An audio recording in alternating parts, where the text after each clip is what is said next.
Hello everyone, ओम नमः शिवाय and welcome back to the channel.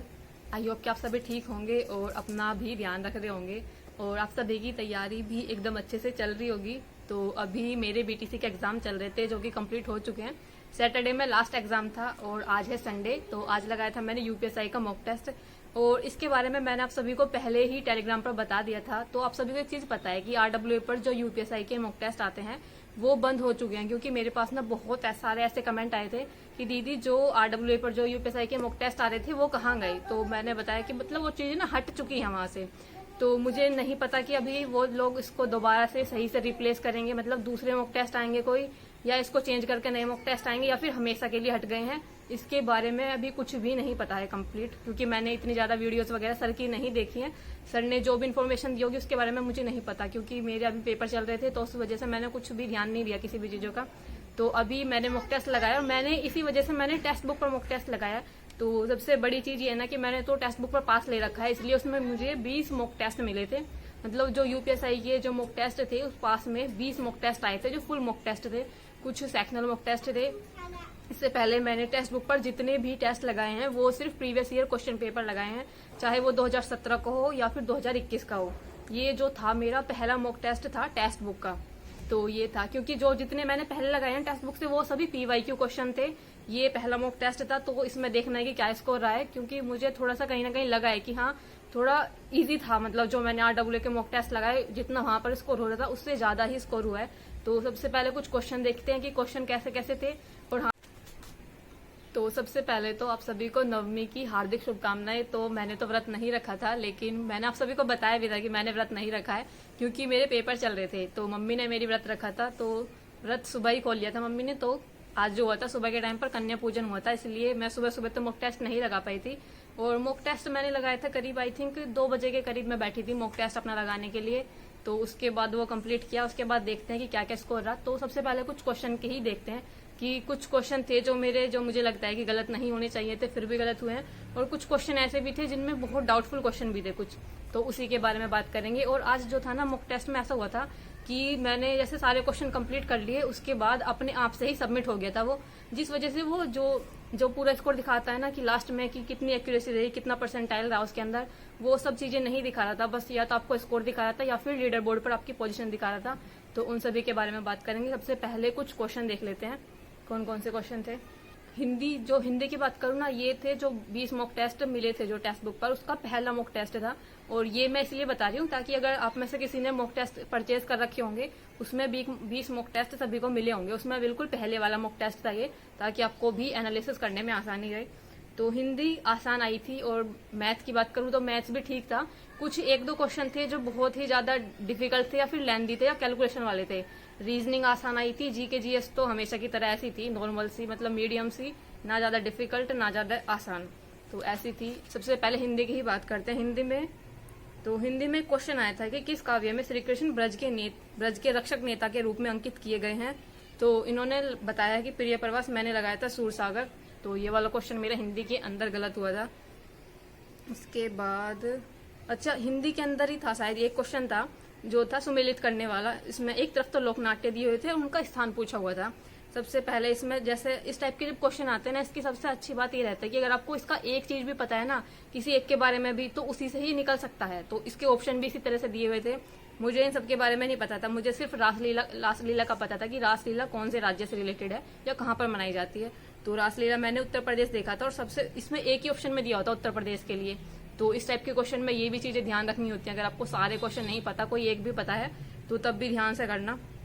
तो हिंदी में यही थे कुछ 2-4 क्वेश्चन। उसके बाद एक और था कि मन के चंचल विकारों को क्या कहते हैं। आई थिंक ये जो क्वेश्चन था ना उस वाले चैप्टर से था, जो रस वाले चैप्टर से था। तो ये वाला क्वेश्चन ठीक हो गया था ये। तो ये था। उसके बाद एक क्वेश्चन था कि संधि में 2 वर्णों के मेल से क्या उत्पन्न होता है। संधि वाला चैप्टर अच्छे से पढ़ रखा है, लेकिन कुछ कुछ क्वेश्चन ना ये ऐसे बना देते हैं कि आप सोच भी नहीं सकते, इस टाइप का भी क्वेश्चन बन सकता है। तो मैंने लगाया था कि लघुकार होता है, क्योंकि संधि में 2 वर्ण मिलकर जब उसको छोटा करने की कोशिश करते हैं, जो छोटा जो वर्ण बनता है वो बनता है, मतलब छोटा बनता, मैंने इसलिए लघुकार लगाया था, लेकिन इन्होंने माना है विकार। तो संधि वाला मेरा ये क्वेश्चन भी गलत हुआ था। उसके बाद बात करते हैं मैथ के कुछ क्वेश्चन की, क्योंकि मैथ के ज्यादातर तो क्वेश्चन आसान ही थे, ज्यादातर तो सरलीकरण वाले क्वेश्चन थे, सिंप्लीफिकेशन वाले, लेकिन कुछ क्वेश्चन तो ऐसे थे कि इतनी बड़ी बड़ी इक्वेशन बन रही थी और फिर सोल्व भी नहीं हो पा रही थी वो। तो उसमें से ये क्वेश्चन था कि 10% के लाभ पर एक टी सेट और 20% के लाभ पर एक शरबत सेट बेचने वाला क्वेश्चन था। ये वाला क्वेश्चन था, मैंने कितनी बार इसको करने की भी कोशिश की, निकालने की भी कोशिश की, निकला नहीं था सही। मतलब बहुत बड़ी बड़ी सी इक्वेशन बन रही थी, और जब मैंने इसका बाद में एनालिसिस करते टाइम इसके जो मतलब इसका सॉल्यूशन देखा ना, वो भी कुछ ज्यादा समझ में नहीं आया था। तो मैथ का ये क्वेश्चन भी मेरा गलत हुआ था। उसके बाद एक था जो तालिका वाले क्वेश्चन होते हैं, गणित के अंदर ही था ये, कि निम्नलिखित तालिका 5 वर्षों के लिए एक दुकान से चावल की बिक्री को दर्शाती है। मान जो था किलोग्राम में दे रखा है पूरा। उसके बाद देखो इन्होंने क्या पूछ रखा है कि 2004 की सुनामी में यदि चावल की कुल मात्रा का 50% खराब हो गया था और उसमें चावल की 50% किसमें खराब हो गई थी, तो शेष में कितने प्रतिशत गोल्डन चावल बिक्री के लिए उपलब्ध था। ये क्वेश्चन मुझे मतलब कुछ क्वेश्चन तो ऐसे होते हैं कि चलो आपका मतलब उसको सोल्व कर रहे हो, उसका सोल्यूशन ही नहीं आ पा रहा, लेकिन कुछ क्वेश्चन तो ऐसे होते हैं कि वो क्वेश्चन ही समझ में नहीं आ रहा था मेरी। तो ये कि 2004 की सुनामी में चावल की कुल मात्रा का 50% खराब हो गया। चलो एक बार को मान लेते हैं कि सभी को ऐड करके उसका 50% निकाल देते। फिर उसमें कहा है कि उसमें चावल की 50% किसमें खराब हो गई। अब ये नहीं समझ में आ रहा था कि जो इन्होंने दूसरी वे बोल रहा है कि 50% किसमें खराब हो गई है, इसमें क्या करना है, मतलब सारे वर्ष की देखनी है या सिर्फ 2004 की देखनी है, या मतलब कैसे करना था। ये यहाँ पे इस वाले में कंफ्यूजन हो गया था, इसलिए मेरा ये क्वेश्चन था गलत, मतलब गलत हुआ था, ऐसे ही लगा दिया था मैंने तुक्के से, क्योंकि निगेटिव मार्किंग तो होती नहीं है इसलिए। उसके बाद मैथ में ही ना कुछ आज थे 4-5 क्वेश्चन ऐसे ही जो बहुत लेंदी से थे देखने में भी। एक क्वेश्चन था कि खोखले बेलन की बाह्य त्रिज्या और आंतरिक त्रिज्या 42 सेंटीमीटर और 36 सेंटीमीटर है। तो ये पूरा क्वेश्चन था, मैंने इसको सही से निकालने की भी कोशिश की, बिल्कुल एक पॉइंट की वजह से गलत हो गया, बाद में जो मल्टीप्लाई करनी थी उसकी वजह से, लेकिन हो गया था ये। मतलब ऐसा था कि समझ में आ रहा था क्या करना था, जो बेलन जो था बेलन का आयतन निकालना था, क्योंकि खोखला बेलन दिया हुआ था इस वजह से। तो बड़ी जो आर की त्रिज्या थी उसमें से छोटे आर वाली घट जाती, उसके बाद 2 शंकु दिए थे, दोनों का जोड़ के उनका आयतन निकाल देना था लास्ट में। बस ये मेरा गलती हो गया एक छोटी सी उसकी वजह से। उसके बाद एक और क्वेश्चन था, पता नहीं ये रीजनिंग में था या फिर मैथ वाले पार्ट में था। एक क्वेश्चन था कि एक पासे को 2 बार फेंका गया तब दोनों बार फेंके जाने में कम से कम 4 प्राप्त होने की प्रायिकता। तो प्रायिकता वाला चैप्टर मैंने किया नहीं है अभी तक, इसलिए मेरे ज्यादातर क्वेश्चन इसके गलत ही जा रहे हैं। तो ये वाला क्वेश्चन भी मेरा गलत हुआ था। अगर किसी को पता है इसका कैसे होगा, ये इसका सोल्यूशन क्या है, तो प्लीज इसको एक्सप्लेन कर देना। उसके बाद एक और क्वेश्चन आया था कि एक दुकानदार के पास 5 पात्र हैं और PQRST ये 5 पात्र हैं, उसके बाद इसका औसत भार इसके बराबर है। इतनी सारी इक्वेशन बन रही थी ना इस मतलब इस वाले क्वेश्चन में, इतनी इक्वेशन बन रही थी कि बस इक्वेशन बनाते जाओ, उन्हें सोल्व करते जाओ, कभी P की वैल्यू रखो, कभी R की वैल्यू रखो, लेकिन फिर भी आंसर नहीं आ रहा था इसका।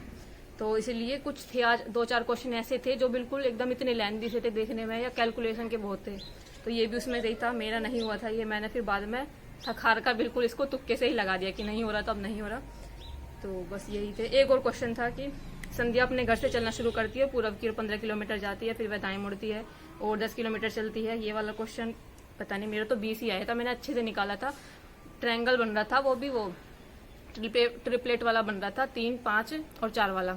तो ये हो गया फिर गलती, पता नहीं मैंने 20 निकाला था और बिल्कुल सही भी आया था, मुझे तो ऐसा लगता है 20। एक बार इसका सोल्यूशन मुझे दोबारा देखना पड़ेगा, इन्होंने तो 25 माना है इसका।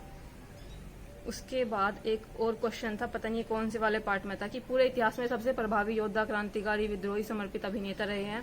तो ये क्वेश्चन तो समझ में ही नहीं आ रहा था कि क्या पूछना चाह रहा है। मतलब ये बोल रहा था कि इसका गद्यांश का सारांश क्या है, एक तरीके से शीर्षक बोल सकते हैं कि इसका शीर्षक क्या है। तो मैंने तो ये लगाया था कि एक अच्छे अभिनेता और एक अच्छे योद्धा में एक समानता होती है। तो ये वाला क्वेश्चन भी मेरा गलत हुआ। अगर किसी को पता है तो इसको प्लीज एक्सप्लेन कर देना। तो मुझे लगता है क्वेश्चन सिर्फ इतने ही थे। तो क्वेश्चन यही थे जो सभी हमें डिस्कस करने थे। रीजनिंग में कुछ ऐसा था नहीं डिस्कस करने वाला, क्योंकि सारे क्वेश्चन ठीक थे, आसान ही थे। कुछ 1-2 होंगे जो डिफिकल्ट होंगे, नहीं तो रीजनिंग भी ठीक आई थी, मैथ ठीक था, मैथ भी। लेकिन हाँ, जीके जीएस वाला पार्ट तो वही था, हर बार की तरह बेकार था बिल्कुल। मतलब थोड़े बहुत ही क्वेश्चन आ रहे थे। साइंस वाला पार्ट हो जाता है, लेकिन जो बहुत ज्यादा क्वेश्चन आ रहे थे BNS से, और भी ज्यादा मूल विधि के क्वेश्चन, और भी ज्यादा मतलब बहुत अलग सा क्वेश्चन बना रखे थे बिल्कुल जीके जीएस वाले पार्ट में। और हिंदी तो आसान ही थी, मैंने बताया। कुछ 1-2 क्वेश्चन ही थे जो हिंदी में डिफिकल्ट थे। तो अभी बात करते हैं स्कोर की। तो हिंदी के अंदर मेरे 38 क्वेश्चन ठीक हुए हैं और 2 क्वेश्चन गलत हुए हैं। 10 मिनट का इसको करने में टोटल टाइम लगा था। तो 38 क्वेश्चन ठीक है, 2 क्वेश्चन गलत हैं, 10 मिनट में हो गए थे हिंदी वाला पार्ट। उसके बाद जीके जीएस वाले पार्ट में मेरे 19 क्वेश्चन ठीक हैं और 21 क्वेश्चन गलत हैं। 7 मिनट का इसको करने में टाइम लगा था। 7 मिनट आपको लग रहे होंगे कितने कम है, लेकिन वो ये ना कि जब मुझे नहीं आ रहे थे तो मैंने फिर उनको ऐसे ही तुक्के से फटाफट ऐसे ही ABC जो भी मन किया वो चूज कर लिया, जो क्वेश्चन नहीं आ रहे थे। मतलब निगेटिव मार्किंग नहीं है, फिर भी 40 क्वेश्चन में से सिर्फ 19 क्वेश्चन ठीक हो पा रहे हैं, तो इसका मतलब देख लो, इसमें से कुछ 2-4 तो तुक्के के भी होंगे। तो इसलिए जीके जैसे वाला पार्ट बिल्कुल भी सही नहीं जा रहा। फिर ये भी है कि कितने दिनों से मेरी तैयारी नहीं हो पाई सही से इसकी, कभी एग्जाम चल रहे हैं, कभी कुछ हो रहा है, तो इस वजह से सही से तैयारी भी नहीं हो पा रही इसकी। उसके बाद बात करते हैं मैथ्स की। तो मैथ्स में आज मेरे 32 क्वेश्चन ठीक हैं, 8 क्वेश्चन गलत हैं और 71 मिनट इसको करने में दिखा रहा है। ये 71 ही लगे होंगे, क्योंकि मैंने काफी टाइम लिया था, जो मेरे क्वेश्चन नहीं हो रहे थे मैं इनको बार बार सोल्व करके देखे ही जा रही थी, तो इसलिए। तो 32 क्वेश्चन ठीक हैं, 8 क्वेश्चन गलत हैं और 71 मिनट इसको करने में लगे थे। उसके बाद जो मानसिक अभियोग्यता या जो रीजनिंग वाला पार्ट है, रीजनिंग में मेरे 34 क्वेश्चन ठीक हैं और 6 क्वेश्चन गलत हैं और 28 मिनट में कंप्लीट हो गए थे ये। तो रीजनिंग में टाइम कम इसलिए लगा है, जिन्होंने भी मॉक टेस्ट दिया होगा उनको पता होगा, रीजनिंग बिल्कुल भी डिफिकल्ट नहीं थी इस पेपर की, आसान थी। चाहे वो जो सबसे ज्यादा आसान जो पूछे हुए थे ना, वो था जो लॉजिकल अरेंजमेंट ऑफ वर्ड्स होते ना इंग्लिश अल्फाबेट वाले, वो सारे आसान थे। नंबर सीरीज जो रीजनिंग में थी वो भी आसान थी, तो सारी चीजें ठीक थी, मतलब आसान ही थी।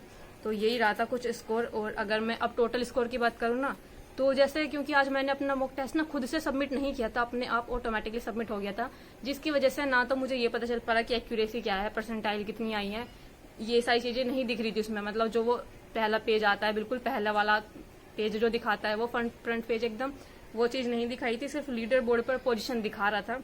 तो इसमें मेरे जो है बने थे 307.5 बने हैं और 1947, हाँ 1947 दिखा रहा है ये, 1947 जो लिखा हुआ है, मुझे लगता है ये यही होगी हमारी परसेंटाइल शायद, मतलब परसेंटाइल नहीं, सॉरी, मतलब पता नहीं 1947 क्या दिखा रहा है ये, मुझे वैसे नहीं पता, एक बार आप सभी बता देना। तो 307.5 मेरा टोटल स्कोर हुआ है। एक्यूरेसी और परसेंटाइल वगैरह का कुछ नहीं पता, लेकिन आप ये देखो कि मतलब बच्चे कितनी ज्यादा तैयारी कर रहे हैं। देखो फर्स्ट पोजीशन पर जो आया है विकास, 400 में से 400 नंबर आए हैं इसके। तो इस तरह से मतलब जब हमने देखा, वैसे तो मैंने इससे पहले मुझे नहीं पता था कि ऐसे देख सकते हैं लीडर बोर्ड पर पोजीशन, इस वाले मॉक टेस्ट में ही दिखा रहा था। इससे पहले मैंने जितने भी PYQ किए थे मैंने किसी में नहीं देखा था, ना मुझे पता था कि शायद ऐसे देख सकते हैं।